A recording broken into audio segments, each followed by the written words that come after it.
Vamos lá, quarta live da semana, como eu prometi, de segunda a sexta eu estaria falando sobre esse tema, como lidar com o sofrimento, porque os bons sofrem.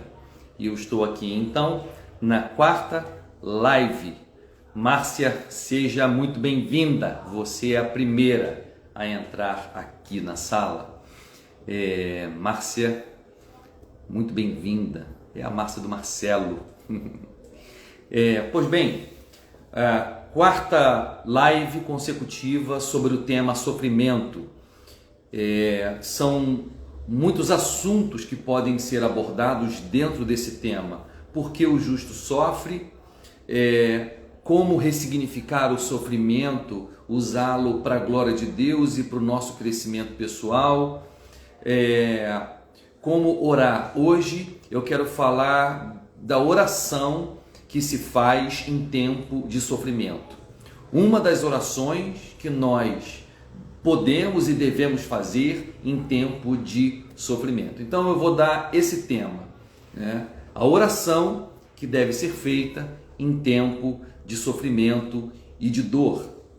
Esse é o tema da live de hoje. Portanto, eu quero falar sobre intimidade com Deus, relação com Deus e como é que nós podemos falar com Deus, como é que nós podemos orar e como é que nós podemos lutar com Deus em oração em tempo de crise, como nós podemos buscar Deus e falar com Ele em tempo de sofrimento e em tempo de dor.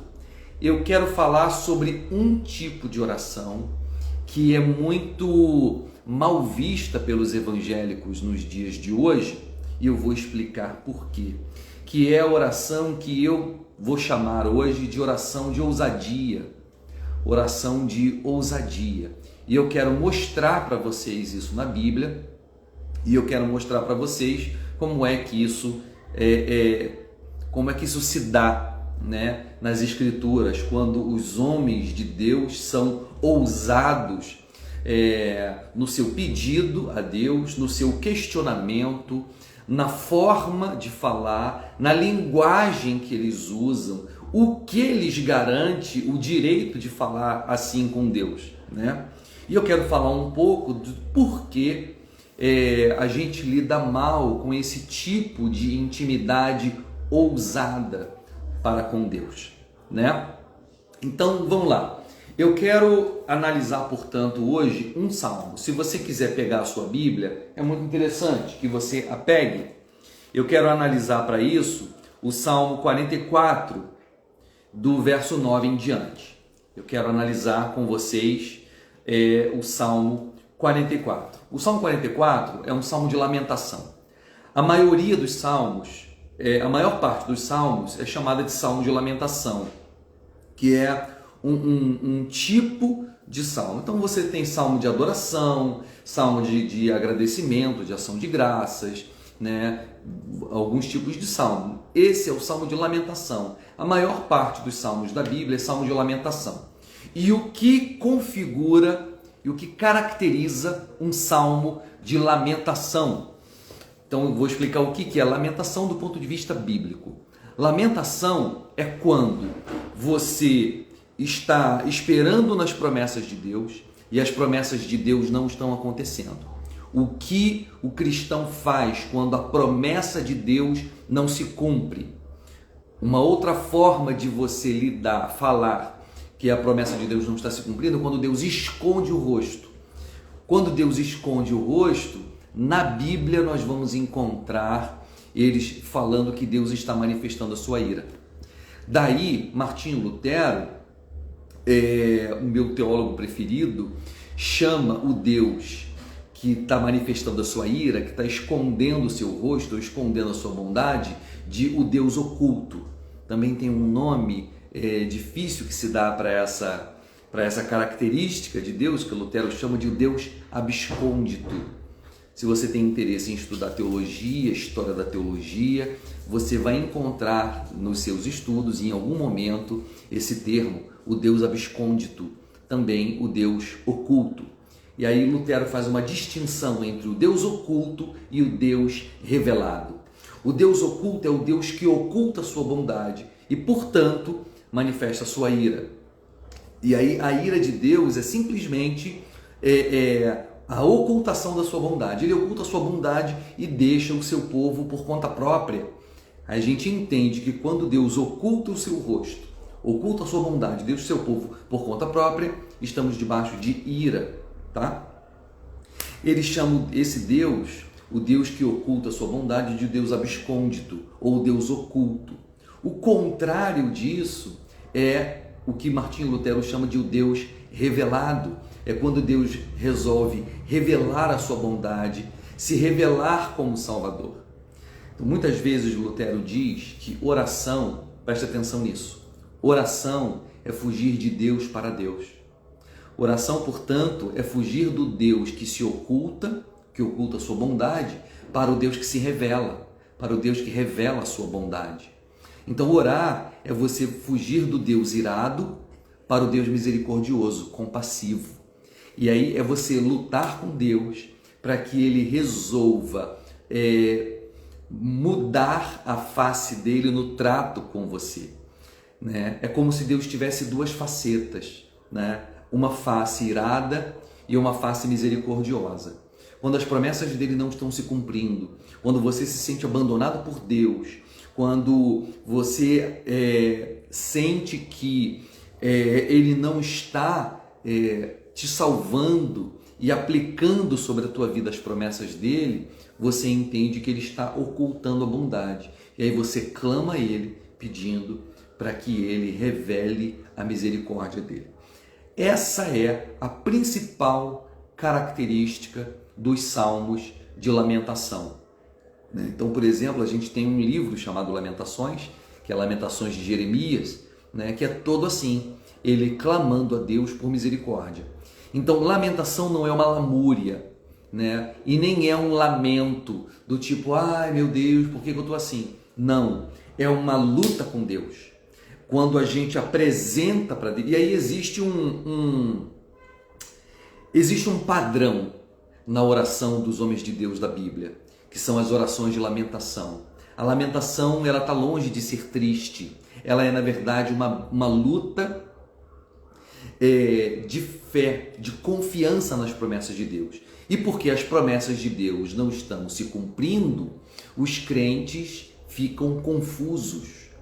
E nessa confusão da promessa de Deus não se cumprir, ele ora e luta com Deus, literalmente briga com Deus, a fim de que Deus faça cumprir as suas promessas. E essa oração ousada de brigar com Deus, pedindo, quase exigindo que Ele manifeste as suas promessas, é uma oração de fé, de confiança, de quem confia que Deus é um Deus que manifesta a sua bondade, que fez promessas e, portanto, porque fez as promessas e é fiel para cumpri-las, e é verdadeiro, não pode mentir, ele tem que necessariamente cumprir as promessas que ele fez. Portanto, a ousadia dos homens de Deus da Bíblia, quando fazem uma oração de lamentação, essa oração ousada, quase que exigindo que Deus cumpra as suas promessas, é uma ousadia que não nasce do desrespeito e que também não nasce da falta de reverência a Deus. Muito pelo contrário, ela nasce da confiança na veracidade de Deus, de que Deus é tão verdadeiro nas promessas que fez, que Ele tem que cumpri-las. E quando elas não se cumprem, o cristão fica confuso, fica estranho, né? E aí ele começa a orar e exigir que Deus cumpra as suas promessas, seja fiel e verdadeiro, como é o seu ser e o seu caráter. Eu quero, portanto, analisar com vocês essa estrutura de oração que denota uma espiritualidade que nasce de uma fé reverente em Deus, tá? E aí eu quero usar como exemplo um dos salmos de lamentação, que é um dos meus favoritos, que é o Salmo 44. Olha que coisa interessante, eu quero mostrar para vocês então um padrão nas orações. O Salmo 44, a gente pode dividir ele em 3 momentos, tá? O primeiro momento é vai do verso 1 até o verso 4, onde o salmista vai apresentar as promessas de Deus. Olha só, deixa eu te falar uma outra coisa. Mais uma vez, citando Martinho Lutero. Lutero fala que fora da promessa não há oração. Fora das promessas não há oração. O pastor Jean entrou aqui agora, ele está me chamando de mestre. Gente, quem não conhece o pastor Jean, por favor, clica aqui agora. Eu não sei se dá para você clicar na foto da pessoa e ir pro Instagram dela, né? O pastor Jean, ele é pastor junto comigo lá na Comunidade da Cruz. E não é porque ele é pastor da mesma igreja que eu, não. É porque é verdade o que eu vou falar. Ele é, se não o melhor, um dos melhores pregadores do Brasil e até do mundo. Eu não estou exagerando. Essa é a minha opinião. Toda vez que eu o ouço, eu sou muito abençoado e muito edificado pela pregação dele. Raciocínio claro, linguagem fácil, fidelidade às escrituras, inventividade imaginativa, capacidade de comunicar a palavra de Deus de uma forma abençoada e brilhante. E entrou aqui também agora um grandíssimo amigo que mora em Brasília, que está aqui com a gente agora, grande Maurício. Gosto muito desse cara, está distante. Vamos lá. Salmo 44. Fora da promessa não há oração. Por que Lutero diz isso? Porque ele diz que a única coisa que garante que Deus vai nos responder a oração é porque ele prometeu que responderia. E mais, quando orarmos, devemos apresentar a Deus as promessas dele. Porque fora das promessas que ele fez, não há oração.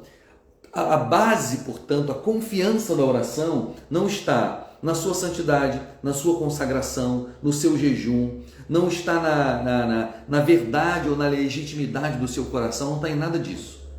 O que garante que Deus ouve a sua oração é a promessa que ele fez de que ouviria. E você tem que orar a Deus baseado em todas as promessas que ele fez na Bíblia para os seus filhos. Então você apresenta a Deus as promessas dele na oração.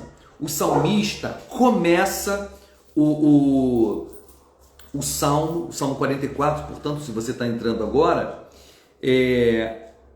eu vou analisar o Salmo de Lamentação para ensinar o tipo de oração que devemos fazer em tempo de dor, em tempo de sofrimento, que é a oração de lamentação, que é a maior parte dos salmos.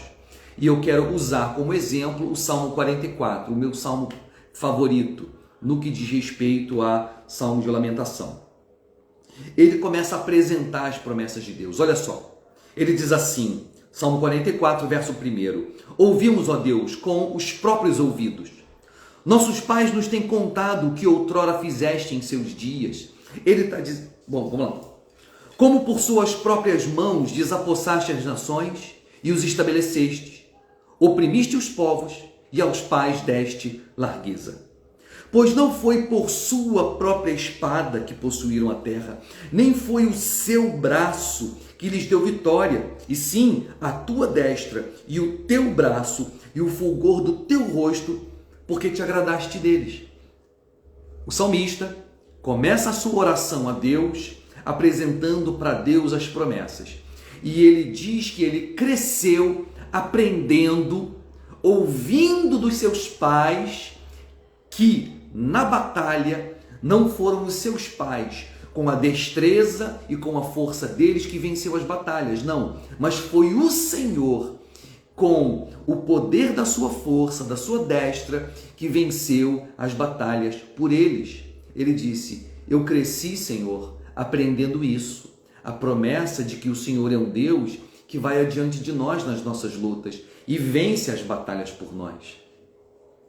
Essa é a primeira parte do Salmo. Ele apresenta para Deus a teologia dele, que é a teologia da promessa. As promessas que eu ouvi, Senhor, é que o Senhor sempre vai adiante de nós nas batalhas. Verso 4: Tu és o meu rei, ó Deus. Ordena a vitória de Jacó. O salmista está completamente consciente de que para ter vitória em qualquer empreendimento da vida, é necessário que Deus ordene que você tenha vitória. O verso 5 ele continua, e aqui é a segunda metade do salmo. A primeira metade ele apresenta para Deus as promessas de Deus, que ele aprendeu desde pequenininho. Lembre-se de que o salmista ele não tinha a Bíblia completa tal como nós temos. A Bíblia chegava a ele por tradição oral. Ele ouvia a palavra de Deus sendo lida pelos mestres da lei e pelos seus pais, das histórias de Israel. Então, quando ele diz que ouviu dos seus pais, é a mesma relação que ele tem com a verdade de Deus, com a palavra ouvida, é a relação que a gente tem com a palavra escrita. Se na primeira metade, na primeira parte do Salmo, ele apresentou as promessas de Deus que ele aprendeu, que ele cresceu aprendendo dos seus pais, agora ele vai dizer que a fé que os pais dele transmitiu para ele, agora é uma fé dele. Portanto, do verso 5 em diante, ele vai fazer uma profissão de fé. Ele vai professar a fé dele. Ele vai dizer, essa crença não é só a crença dos meus pais, agora é uma crença minha também. Ele diz, com o teu auxílio, vencemos os nossos inimigos. Em teu nome, calcamos os pés, os que se levantam contra nós. Não confio no meu arco, eu acho lindo isso. Não confio no meu arco, e não é a minha espada que me salva, pois tu nos salvaste dos nossos inimigos e cobriste de vergonha os que nos odeiam. Olha só como ele rende glória a Deus. Ele certamente já lutou muitas batalhas e venceu todas elas. E ele diz aqui que foi Deus quem venceu essas batalhas por ele, né? Então ele rende glória a Deus aqui e não glória para si mesmo, né? Verso 8: em Deus nos temos gloriado continuamente e para sempre louvaremos o teu nome. Portanto, glorificar a Deus não é só dizer Deus seja louvado, né? Glorificar a Deus é você reconhecer que o mérito das suas conquistas, em outras palavras, uma outra palavra para mérito é glória, que a glória das suas conquistas não é sua, é dele. O mérito é de Deus. Deus venceu as suas batalhas por você e com você. Então é isso que ele está dizendo. Em Deus nos temos gloriado continuamente. E para sempre louvaremos o teu nome. Aqui acaba a segunda parte do Salmo. Eu disse que a primeira parte ele apresenta as promessas de Deus, que ele cresceu ouvindo, que é Deus quem luta as batalhas por ele. A segunda parte, ele faz uma profissão de fé, dizendo que ele aprendeu isso e ele praticou isso e ele experimentou isso. E é nisso que ele tem confiado durante toda a sua vida. Agora, a terceira parte do Salmo é o verso 9. Lembrando para os que entraram agora, eu estou fazendo uma análise do Salmo 44, como um exemplo de Salmo de lamentação.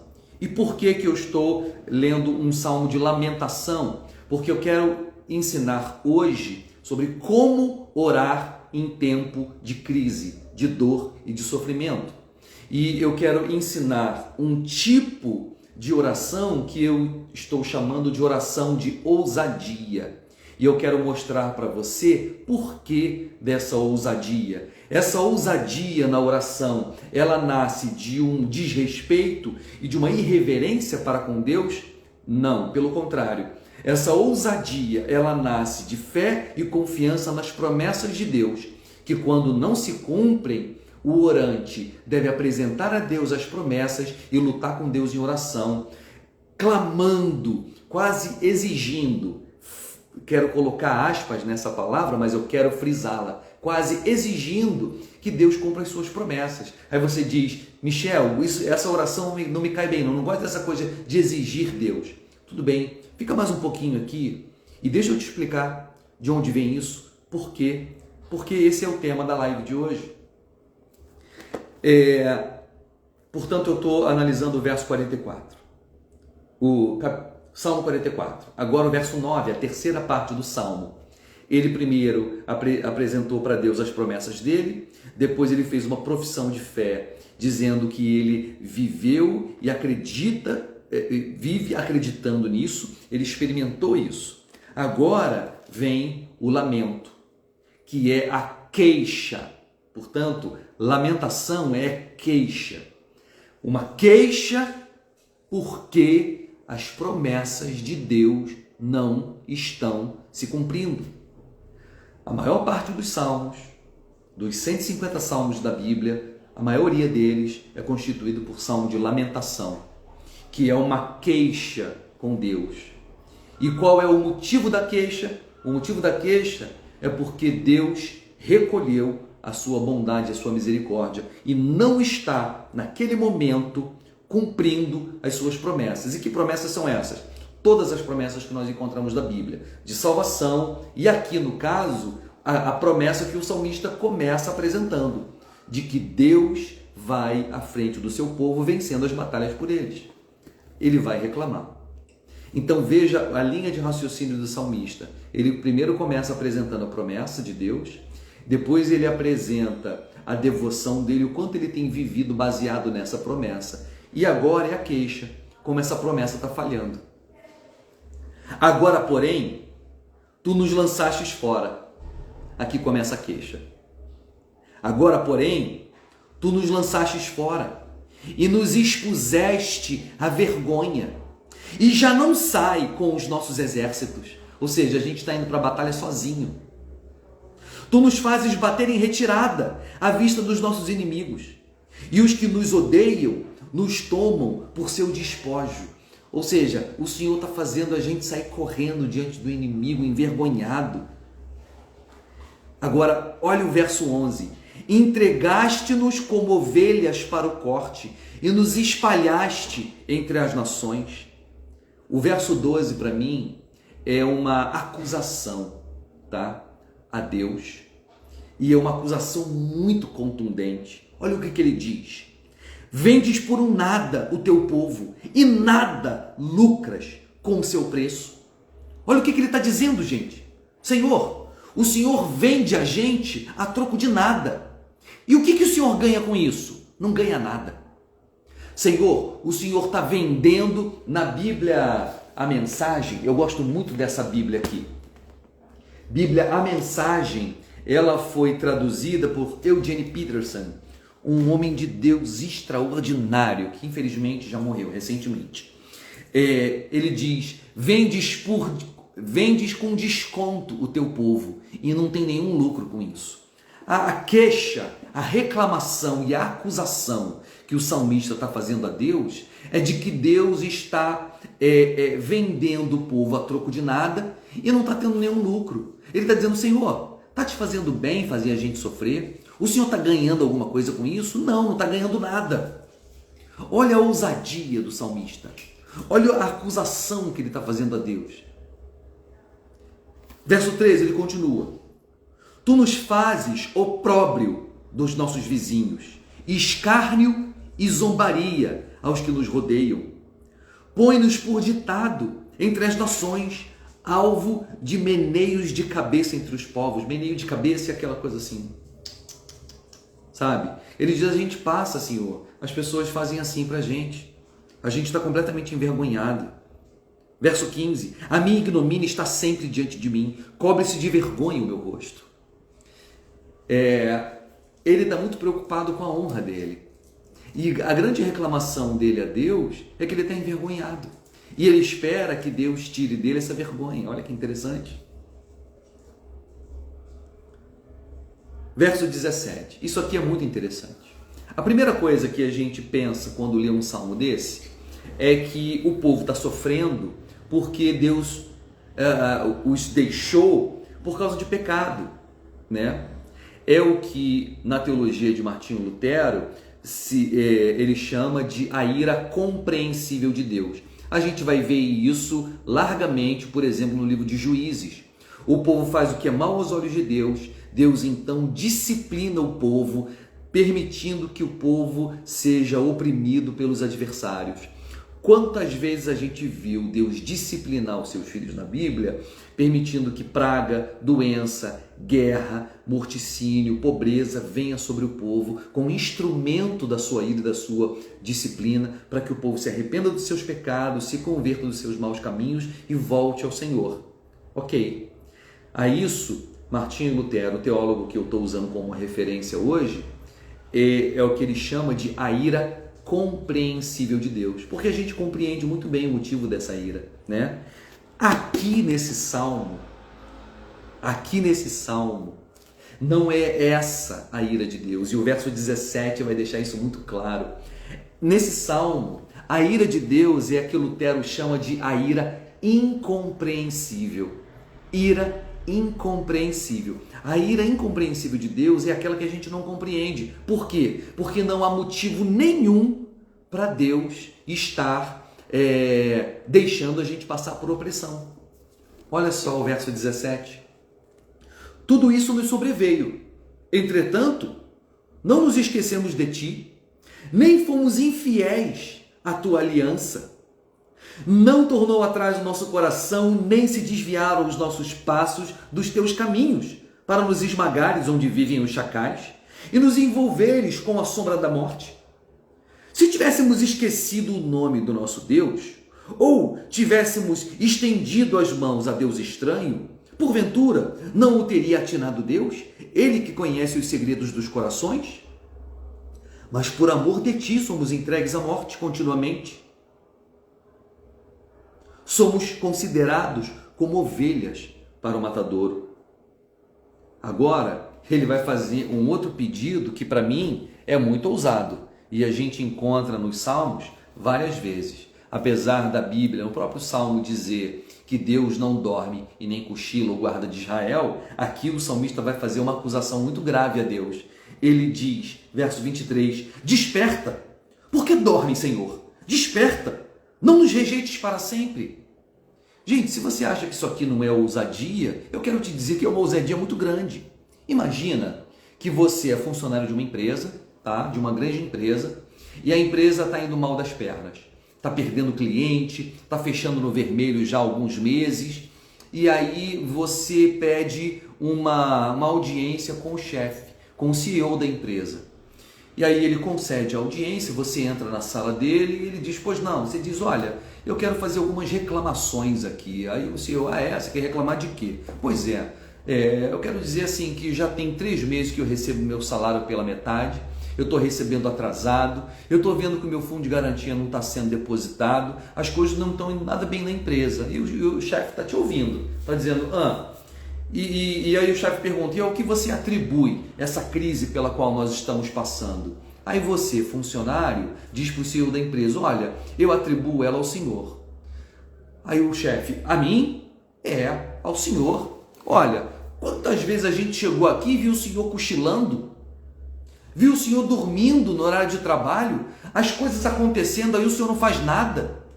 Olha, se o senhor parar de dormir, se o senhor estiver mais acordado e prestando mais atenção nas coisas que tem que fazer na empresa, essa empresa não iria tão mal.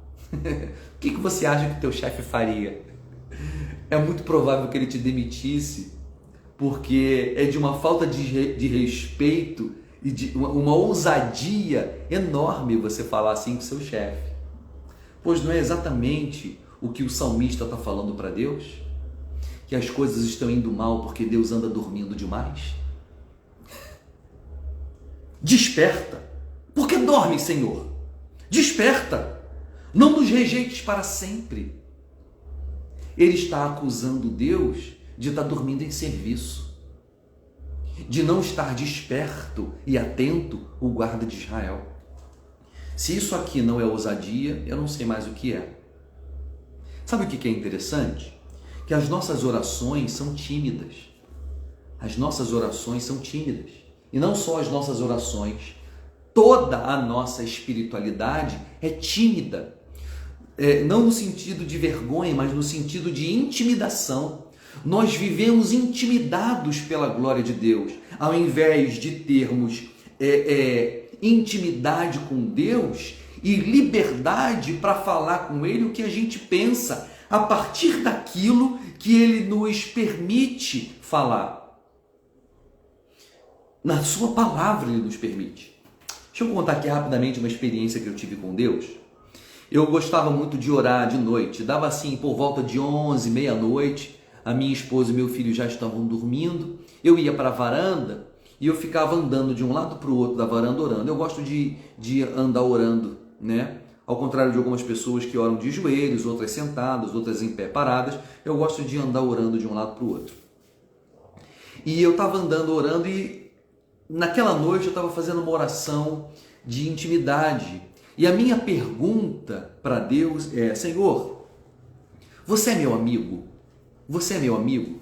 E eu tinha um grandíssimo amigo na época, que era o Guido. O Guido era o meu melhor amigo e nós fomos muito amigos durante muitos anos.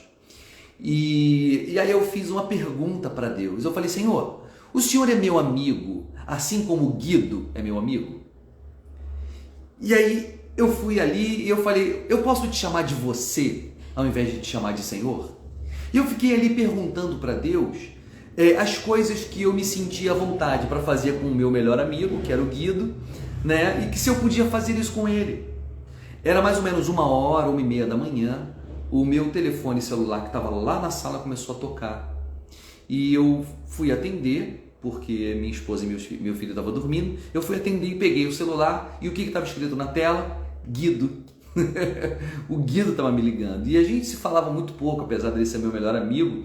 Tinha tempo que a gente não se falava, então foi uma surpresa. Eu peguei o telefone, atendi, falei alô, alô, alô. Ninguém falou do outro lado. Eu liguei de volta, né?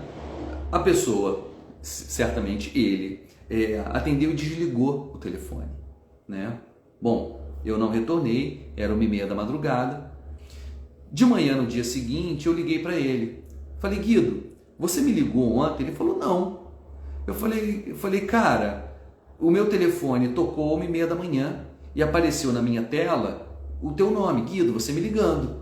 Aí eu fui e retornei a ligação. Ele: miserável, então foi você que me ligou ontem de madrugada, pô? Ele falou: eu vi alguém me ligando, eu desliguei o telefone. Eu falei: foi eu. Ou seja, o Guido não havia me ligado, mas o meu telefone me ligou aparecendo Guido escrito. Ali ficou claro para mim a resposta que Deus estava me dando, porque naquele momento eu estava orando a Deus e perguntando: Senhor, o Senhor é meu amigo, assim como o Guido é? E eu entendi, naquela ligação do Guido, que não era o Guido, era o próprio Deus. Deus estava dizendo: sim, eu sou seu amigo, assim como o Guido. E desde esse dia, eu parei de chamar Deus de Senhor e eu chamo Deus de você, na minha intimidade com Ele, nas minhas orações. E eu tenho tentado desenvolver uma relação de intimidade e de amizade com Deus. Eu parei de ter medo dele e de ter um respeito intimidado pela grandeza e pela glória, e eu estou desenvolvendo desde então, e tem alguns anos, uma intimidade de amigo, né? E tem sido uma experiência muito interessante. Aqui a gente vê o salmista no Salmo 44, tendo essa ousadia, dizendo: desperta, porque dorme, Senhor, desperta, não nos rejeites para sempre. Isso depois dele ter dito uma coisa como essa, que aliás na minha Bíblia, eu estou analisando o Salmo 44, na minha Bíblia está aqui, sublinhado, o verso 12, quando ele diz: vendes por um nada o teu povo, e nada lucras com o seu preço. O Senhor não tem nenhum lucro. O Senhor está vendendo a gente a troco de nada e não está ganhando nada com isso. É de uma ousadia a maneira como ele fala com Deus. E aí ele termina o Salmo e nós vamos para a quarta e última parte do Salmo, onde ele clama a Deus. Ele estava se queixando e agora, aqui no verso 23, no verso 24 acaba a queixa e depois ele vai terminar com uma petição. Verso 24: por que escondes a face e te esqueces da nossa miséria e da nossa opressão? Pois a nossa alma está abatida até o pó, e o nosso corpo como que pegado no chão. Levanta-te para socorrer-nos e resgata-nos por amor da tua benignidade. ele termina dizendo o seguinte: o Senhor deve nos salvar pelo amor que o Senhor tem, a sua benignidade. Ou seja, não deixe a sua bondade jogada na lama, né? Por amor daquilo que o Senhor é. Eu não peço pela minha santidade, pelo meu jejum, pela minha consagração, mas eu peço pelo amor que o Senhor tem, pela sua misericórdia, pela sua bondade, que o Senhor seja bondoso para conosco. Bom, eu li esse salmo para dizer que, vou fazer um resumo do que eu falei. Em tempo de crise, de sofrimento, de dor, a gente encontra na Bíblia um padrão de oração. Os homens oram de maneira ousada. E qual é a estrutura da oração deles, o que revela também a estrutura da espiritualidade dos homens de Deus da Bíblia? Eles têm tanta confiança nas promessas de Deus e de que Deus é verdadeiro e não pode deixar de fazer as promessas dele cumpridas na nossa vida, que quando as promessas não estão se cumprindo, eles lamentam, se queixam com Deus e brigam com Deus em oração. E fazem orações como essa que nós vimos. Daí, por exemplo, Moisés, quando está saindo com o povo do deserto, do Egito, está atravessando o deserto, e Deus disse que está tão irado com aquele povo, que não vai acompanhar, vai mandar um anjo. Moisés diz: não, Senhor. Eu só continuo se o próprio Senhor for com a gente, eu não aceito um anjo. Se o Senhor não for conosco, faz o seguinte: risca o meu nome do livro da vida. Nem eu quero entrar no céu se o Senhor não for com a gente. Anjo não serve. Aí Deus disse: tá bom, como é que diz? Alecrim dourado. Tá bom, alecrim dourado, eu vou. Olha que interessante, gente. Deus se rendendo a uma oração ousada de Moisés. Moisés não aceitou que Deus enviasse um anjo para guiar eles no deserto. Ele diz: não, eu quero o próprio Senhor. E se não for o Senhor, risca o meu nome do livro da vida, eu não quero nem entrar no céu. E Deus disse: tá bom. Se isso não é ousadia... Bom, resumindo, para terminar, eu quero dizer que talvez esteja na hora de você ler a Bíblia com esses óculos, procurando as promessas de Deus e vendo o que os homens e mulheres de Deus da Bíblia fizeram, como eles oraram, como eles se comportaram quando as promessas de Deus não se cumpriram, quando Deus ocultou a sua bondade. Porque nós temos duas iras de Deus, eu falei aqui: a ira compreensível e a ira incompreensível. A ira compreensível é aquela que a gente compreende. O povo fez o que era mal aos olhos do Senhor, Deus então disciplinou eles, né? Manifestando a sua ira por meio de pestes, guerra, fome, coisas do tipo, para que eles pudessem se arrepender dos seus pecados e se voltar dos seus maus caminhos. Essa ira a gente compreende, daí a teologia chamar de a ira compreensível de Deus. Agora, a ira que ele manifesta no Salmo 44 é a ira incompreensível. E aí a gente aprende uma coisa, que é possível, e essa é a resposta que eu prometi trazer para vocês nessa semana de lives, né? Por que os justos sofrem? Por que Deus permite que pessoas boas passem por situações ruins e difíceis? Não foi essa a minha proposta de responder essa semana? Pois bem, aqui está um motivo que, aliás, é muito perturbador, que não traz muitas respostas, mas é possível que traga algum acalento para o seu coração. A gente encontra na Bíblia homens bons, justos e honestos, como nós acabamos de ver no Salmo 44, passando por muita dificuldade, por abandono de Deus, sem motivo. Eu vou repetir: sem motivo. O salmista no Salmo 44 está questionando Deus. Por que Deus não está mais indo à frente deles, vencendo as batalhas por eles? E aí ele diz: por que dorme, Senhor? Até quando? Até quando o Senhor não vai fazer nada? Até quando o Senhor vai continuar permitindo que a gente passe vergonha? Que a gente passe dificuldade, tribulação, perca as nossas batalhas, o Senhor está nos abandonando? Não faça isso. Então a gente vê que é possível que na vida, gente, é possível que na vida a gente passe por dificuldades, por tribulação, por angústia, e não é porque você está em pecado, não é porque você deu brecha para o diabo, não é porque o diabo está clamando pela tua vida, não é porque é olho grande, não é porque fizeram macumba para você, não é por nada. É porque na vida essas coisas acontecem. Com as melhores pessoas, coisas ruins e difíceis também acontecem. E aí a pergunta que a gente faz é, como nos portar diante disso? Uma das respostas é orar. E orar dessa forma que eu apresentei a vocês hoje.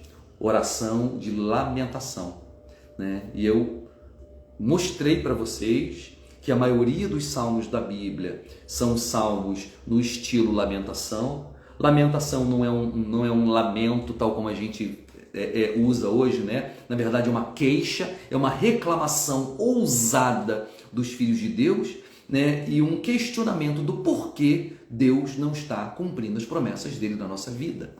Portanto, essa ousadia, ela não é desrespeitosa, muito menos irreverente. Pelo contrário, é uma ousadia que nasce da fé nas promessas que Deus fez. E por conhecer o caráter de Deus, sabendo que ele tem que cumprir as promessas dele, porque ele não pode negar-se a si mesmo, ele tem que ser verdadeiro com aquilo que ele prometeu, os filhos de Deus exigem que ele cumpra a sua promessa para que ele continue honrando o caráter dele. Por isso o salmista termina o Salmo 44, que foi o salmo que eu li como exemplo, dizendo, como é que ele diz? Deixa eu ser... Levanta-te para socorrer-nos e resgata-nos por amor da tua benignidade. Por amor da tua benignidade. Ele apela pelo zelo que Deus tem ao seu próprio caráter, que é um caráter benigno, né? Pois bem, é isso que a gente deve fazer em tempo de crise, em tempo de dificuldade.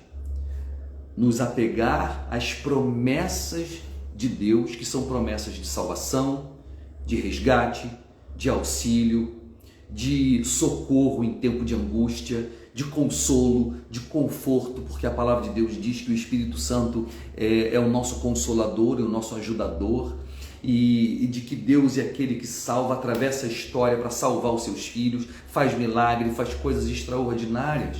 Essas histórias todas de salvação extraordinária que estão na Bíblia para nos inspirar.